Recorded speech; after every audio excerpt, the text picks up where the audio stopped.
Hello mga ka-idol, kumusta kayong lahat? Ito, magbigay tayo ng konting update lamang. Ang dami na nilang naitambak mga ka-idol kapag unload na sila ng buhangin. At yun sa dulo-duluhan na yan, malapit na. Kaso lang bigla naman nagkaroon ng masamang panahon. So, parang uulan na talaga to. Baka mamaya-maya nga bubuhos na pang umulan. So, kahit ganun pa man, parating yung ulan, tuloy-tuloy pa rin ang kanilang ginagawa.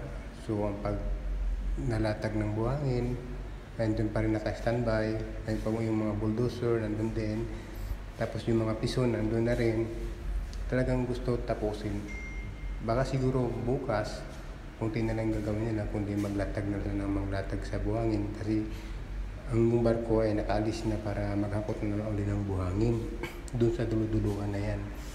Ngayon, kaya siguro minamadali nila kasi andyan na rin yung ulan para bukas, konti na lang yung gagawin nila. Di ba?